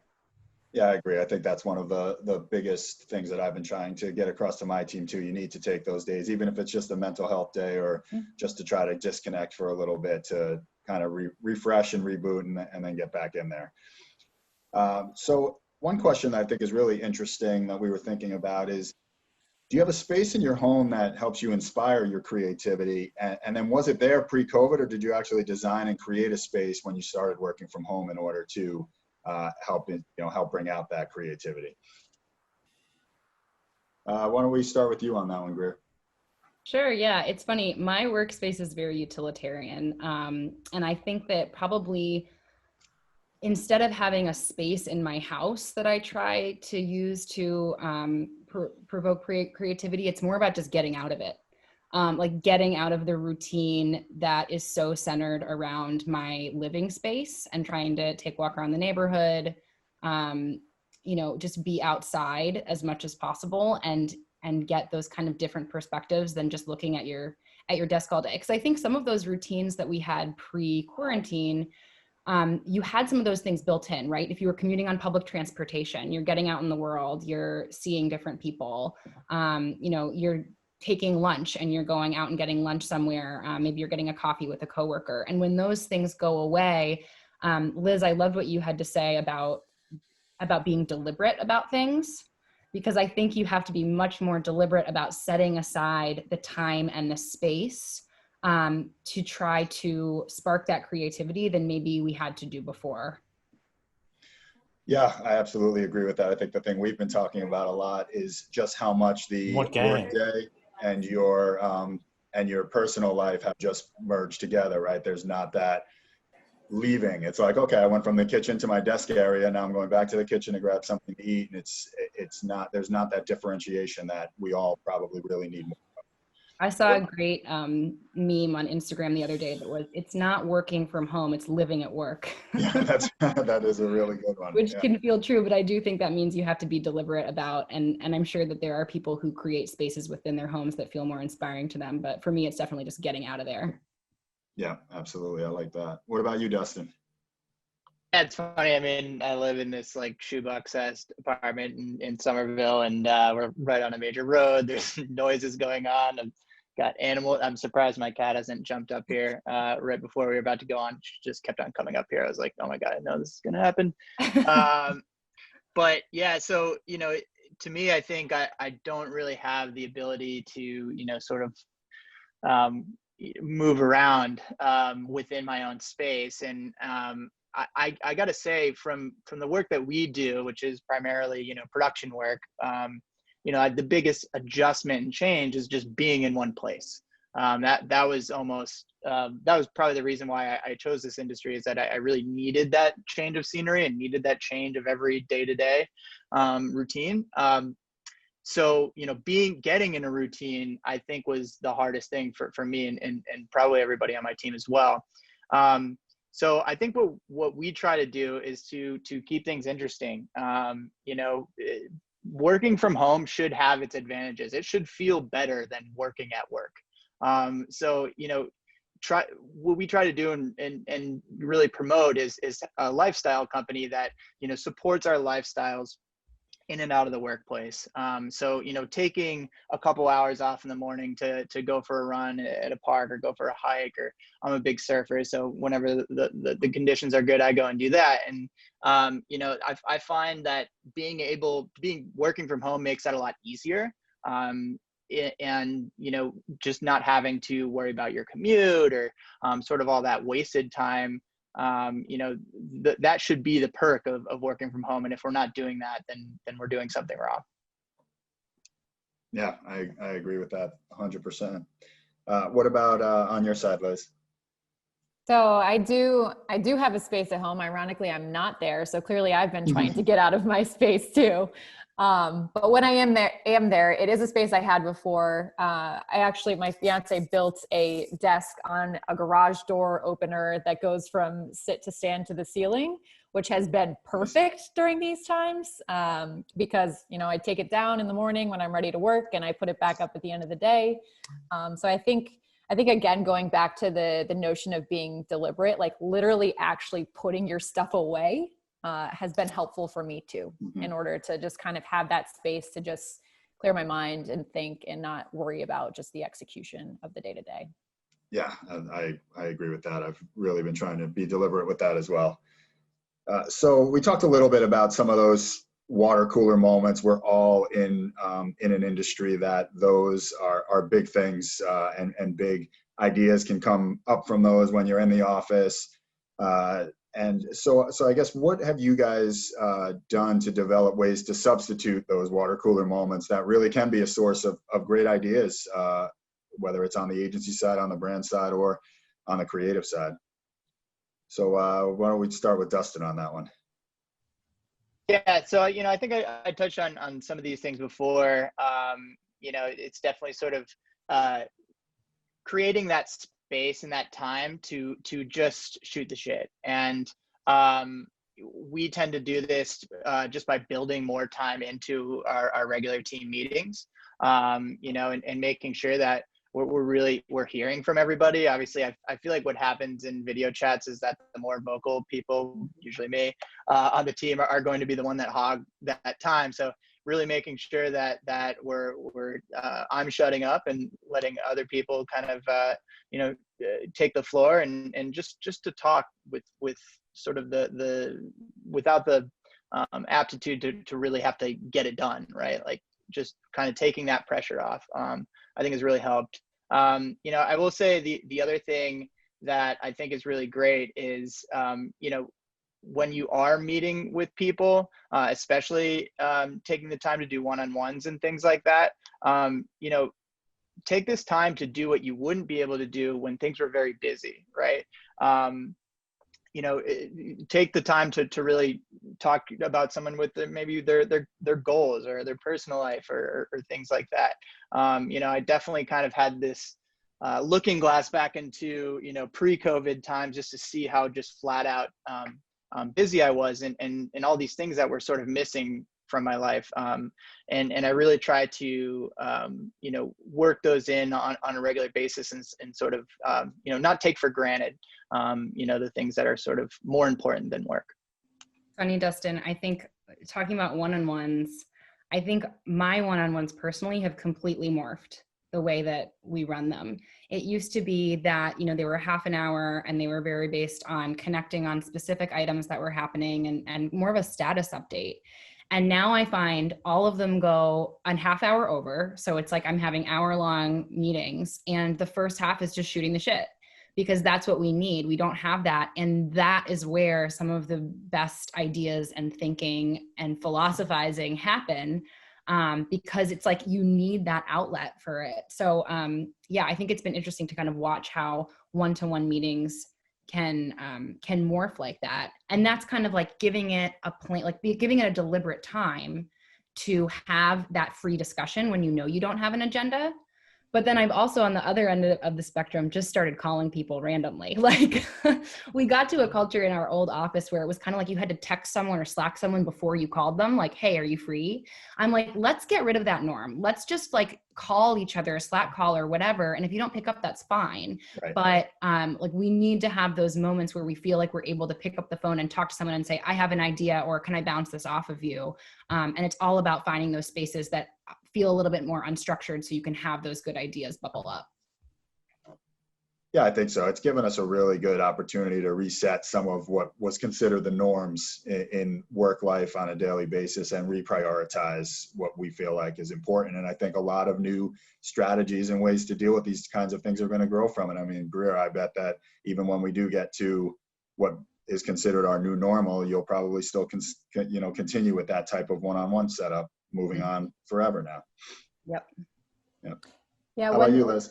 One thing we did too is, in addition to our team one-on-ones, we're also as a company using this tool called Donut, which on a weekly basis will set you up with someone outside of your department to just get together for a half an hour and just catch up. Talk about whatever you want to, whether it's what's going on in their lives, what they're working on.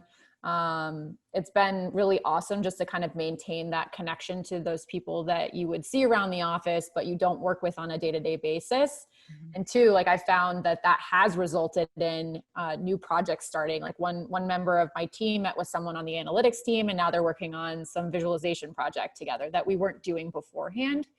So it's interesting because those kinds of things, I start to wonder, would this stuff even happen if we were in the office? Right. So I think, again, finding kind of those opportunities to do things a little bit differently than you would if you were actually together in that space, but to try to maintain some of that, you know, passing through the halls types of conversations. Liz, I found the same thing. I think we've almost gotten better at sharing information across the agency. Mm-hmm, mm-hmm. We used to do our all hands, you know, a weekly all hands meeting within our different geographic office locations, right? So there was a lot of sharing happening within those different offices. But now it's like geography doesn't matter. We do one big all hands meeting virtually that's way easier to set up. Everyone joins and we're sharing work, industry updates, cool things that are happening in the social space. And everyone's taking that in. So you might be in the creative department, but you get to see some work highlighted by the SEO team. And all of a sudden you're sparking all of these ideas that you wouldn't before. And it's been kind of amazing to see how some of the stuff that we've done differently may actually even work a little bit better than just like the random interactions at the water cooler. Yeah. Again, it's like you have to be deliberate now. So you put people in front of the company and in front of different departments. And I think you're getting a little bit more from it in some cases. That's really great. Liz, you mentioned Donut, and that's a good segue into the next question I wanted to talk to you guys about. We've also mentioned Slack so far, but what tools are you guys finding most useful to assist in that creative process or even connecting with your teams, maybe outside of those two? Dustin, or Liz, was there any others that you've been using that you want to add to that? Because that seems to be the best one so far. When you brought Donut up, you were going to ask me about food. Clearly I'm hungry. We use the basics. It's Slack, it's, Google Sheets and Docs. I've been looking at this whiteboarding tool because I love what you were talking about, Greer, in terms of collaboration. I did find that to be, I think, one of the primary challenges when we first started working from home was just recreating that culture of when you're in a room together, throwing ideas up on the wall, building off one another. How can you make that happen in a virtual space? But I think getting on video, picking up the phone and calling, tone can be hard to read sometimes in text and Slacks, as we all know. But I think just leaning on those basics has been the key for us. Yeah. And obviously Zoom. I think we've all been living on that. Well, Zoom, I think it's interesting. It's like, I find that if you really want to have a brainstorm, it's got to be like 6 people or less. Because otherwise people don't have the trust, people don't know each other as well, you don't feel like you can speak up, and you need to kind of have that smaller group.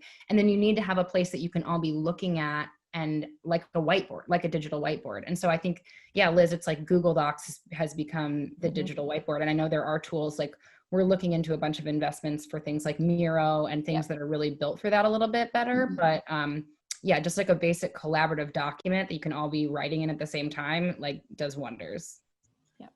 Yeah, I mean, you're so right, Greer. We have a meeting like this, right? If you have a meeting like this internally, no one, even when someone says, oh, questions or pipe up if you have an idea, no one says anything. And then when you get in that 5-person group, it's like, boom, the 10 things that people were thinking that entire meeting all of a sudden come to fruition and start a great session.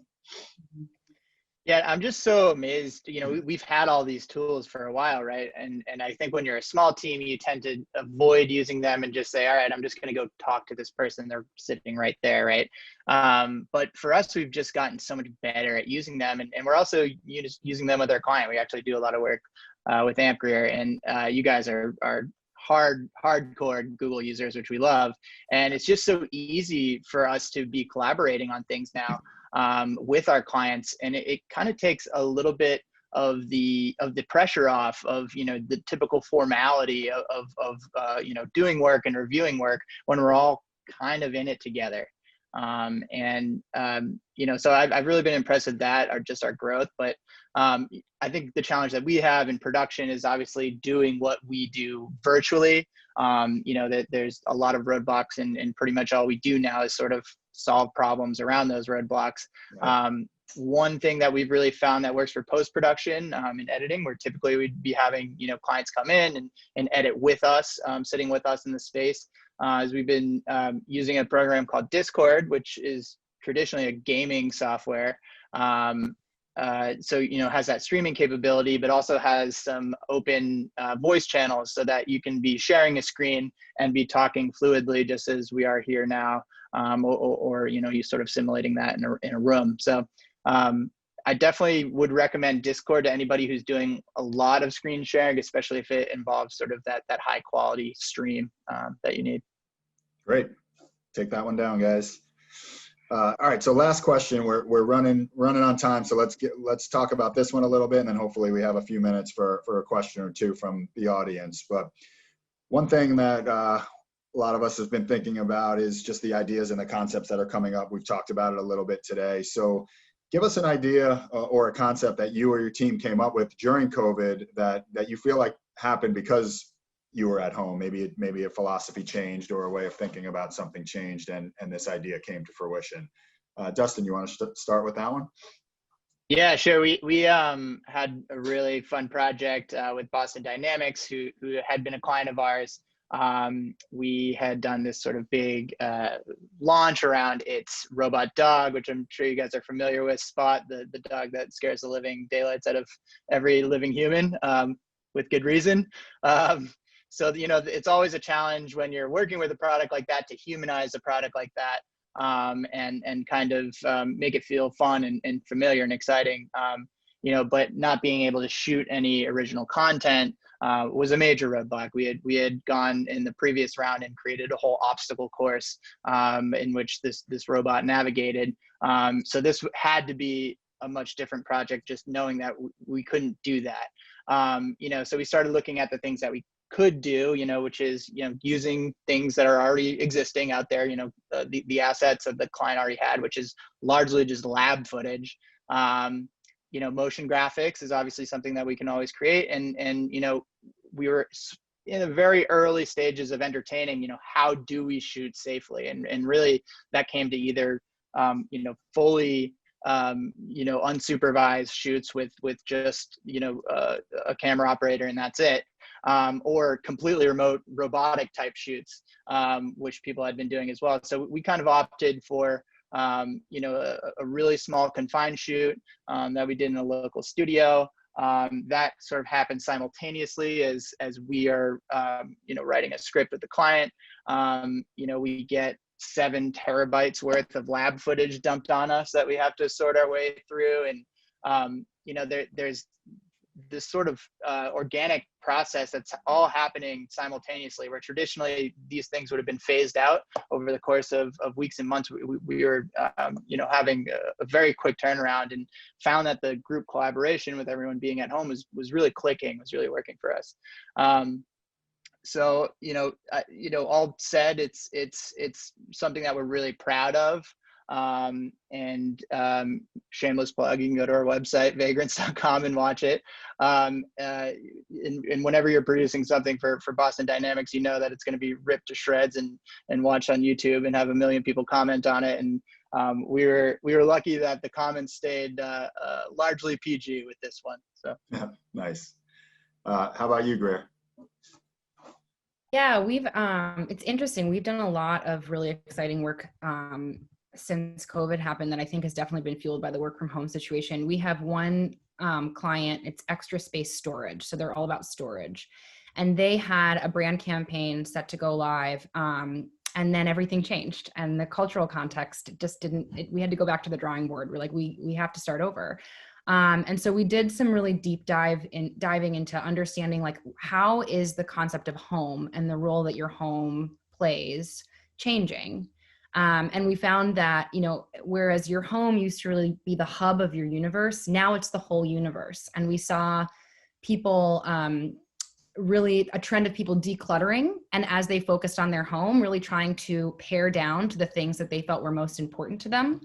And that insight really led to a very cool creative idea around less is more. And it's still in production right now. So, you know, it hasn't been launched yet. And also creative production was another challenge, where I feel like it's actually going to become this amazing, even more emotive campaign than already would be, because we're using real people in their real homes, because we couldn't do a large traditional shoot. So again, this hasn't launched yet, but I think it's just an example of a way that we pushed this brand campaign that we never would have been able to if we didn't have this kind of new situation. And the restraints that put in place, actually, I think is going to make the creative even better. Sure, I got to jump in here because we're working on that campaign with you guys. We're doing the production end of it. You know, I think we just did the Scouts today, which scouting is a very different thing when you're doing virtually. It's like the talent walking around with their laptop and says, "Here's my, you know, kitchen, and this is my bathroom."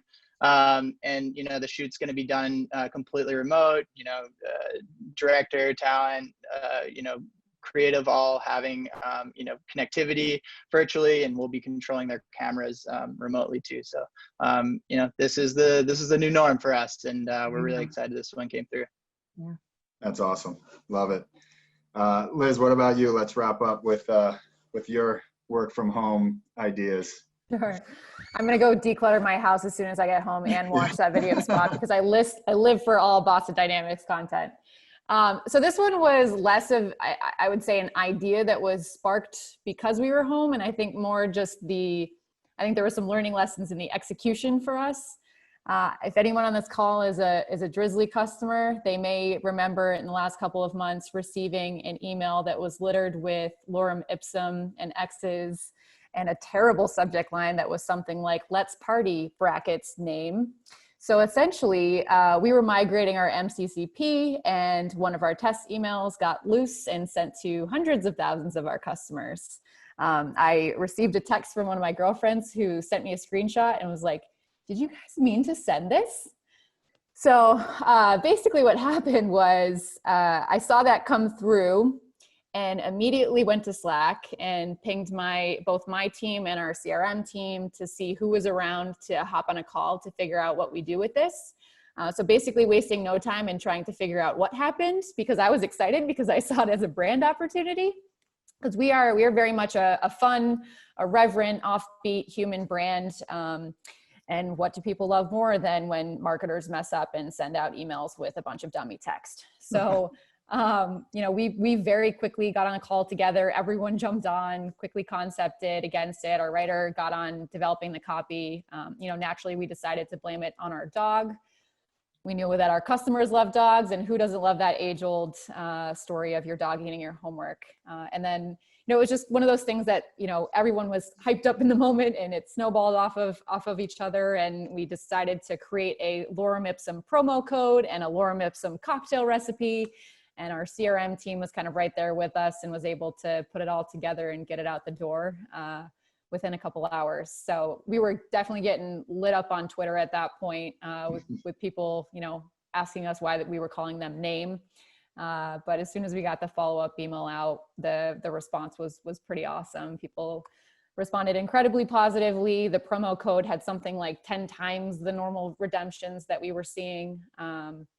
Fellow marketer wrote a Medium post about how great it was. So it was really, really quite a wild ride that, you know, was something that started from a total F up to an opportunity that I think the learning lessons there for us were 2020, if nothing else, has taught our team how to be nimble and how to respond in the moment. And I think just kind of roll with the punches. And I love that you were talking about humanizing a brand, like just be human. Like, people want to hear even if it's not the truth, like, you know, give them a little peek behind the curtain in terms of, you know, why things are going the way that they are, and be honest. And I think too, for us, there was a little bit of, there's pros and cons to the accessibility that we all find via remote work. Like you're a Slack away, you're not locked in a meeting room with someone else. And that can be challenging sometimes, which is why I think all of us were talking earlier about, you know, setting your time at the end of the day to make sure you check out and moving your stuff. But I think for things like this too, it's also opened up a benefit too, because you are able to very, very quickly kind of all get together and get in a room and solve for things like that. So yeah, absolutely. that was our fiasco the last couple months. Love that story. Yeah, when I got that email, I thought the same thing. I was like, what's going on here? It was not planned, I will tell you that. A lot of people thought we planted it. Well, that wraps up the formal question part of our panel. I don't know, Amy, do we have time for a question, or yeah, I think why not? You know, there were a couple of good ones in here. Martin asked one a little while ago, so we may have touched on it, but he talked about, have all of you seen an uptick in productivity with less in-person distractions? I know we talked about just sort of the work from home style, but what do you think about productivity? Yeah, I will say, like, again, we were in a pretty unique situation. At points, our business was up something like 800%. So we were in a forced productivity timeframe there in the first couple of months. So for us, absolutely, I think we saw more. There was, you know, obviously people are commuting less, which means you can open your laptop up earlier. You're not having those cooler conversations. So I think it just points back to everything that we were talking about earlier. Like, yes, that's great for the business, but that's not great for the humans of your business. So making sure that you are carving out that time to check out, that you're carving that time to just catch up, that you're taking care of your people and making sure that they're taking some time too at the same time.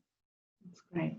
Yeah, I definitely think we've seen, a mix. I think everybody is different, and what works for one person is not going to work for the next. And I think we've definitely found, how the different personalities on our small team have adapted to this time. There's certain things that just really are better done in person that in our business. But there's also things that when we are in the workplace, in the small team environment, that's just really hard to separate and get focused and really, get things done. And I think as we think about returning to work, we've luckily being a small team, we've always already started, on a small level returning to work, obviously with protocol in place. Having a balance, I think, is important, right? Like, let's not lose all the things that we've gained out of this process. Let's keep the things that were working for us. And let's get back to some of the things that are important and are missed about working in person. So, I'm really advocating and pushing our team to do what feels right for them. If they want to be at the office 5 days a week, go ahead. But if you want to have a mixed schedule, or even an entirely work from home schedule, that's fine too. It's all a talking item for us. Yeah.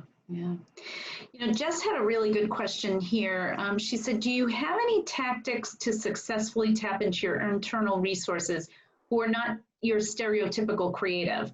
So in other words, if she's the one woman creative department and she needs to try and tap and spark some creativity from her sales, HR, and leadership folks, especially when they don't think they're creative, how to do that in this type of environment too?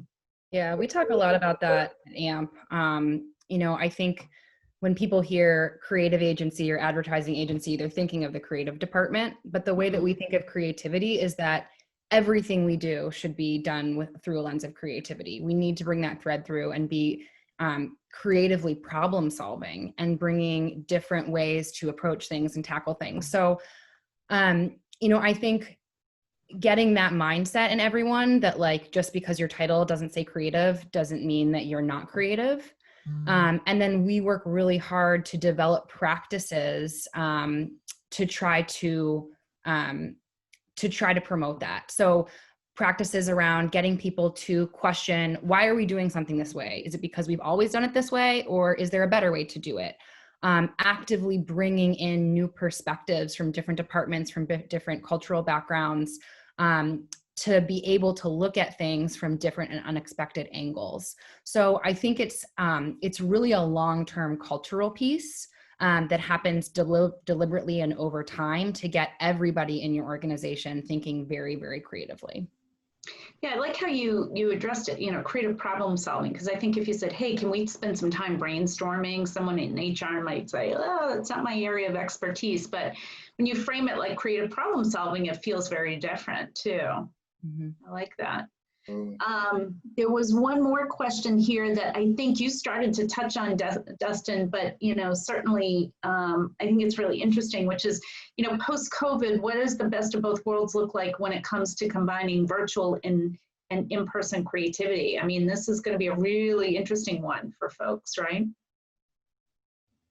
Yeah, and I think the thing that we can't lose, when you take a macro level is think about the implications of us all going back to work, that not just the economic, but the environmental. We've made a lot of progress here. And there are things that we're missing, and we by no means advocating for, everybody being stuck inside their homes for the rest of their lives. But I think we made some massive strides here, and I'd like to see, more of a national, maybe even global conversation about, those benefits and trying to stick to some of them. I agree. Any other last thoughts, Rob and team, as we end this conversation today? I mean, I think this is great. It's a lot of really good info, lots of new ideas and things to talk about. And you know, like we opened up with, I think we're going to be in this situation for a little bit longer, unfortunately. But as Dustin said, I think a lot more companies are starting to open up to the idea of, okay, you know, if you need to come in, great. If you're going to work from home, that's also great, as long as we're getting the productivity that we need. People are open to adjusting and adapting to this new model. That's right. It's going to be interesting to see how it all plays out. Well, thank you all for inspiring us with your ideas, because I wrote down a number of ideas that you shared with us today. I think it's great, you know, talk about being creative. I'm learning from all of you as to how we can approach this. So thank you for sharing. Yeah, thanks so much, guys. Thank you, guys. Thank you. This is great. So folks, we are ending the content portion of our day. Please stick around for a few minutes and we'd like to put you in a breakout group so you can say hello to some colleagues and touch base and just feel like you're connected again. Just jump in, introduce yourself, say hi, let folks know what you're working on and what really resonated for you today. And with that today, adherent, effective, hybrid theory, and in-market. Thank you all. I know they're here today and they're supporting this content, and I appreciate all their involvement. So thank you, folks.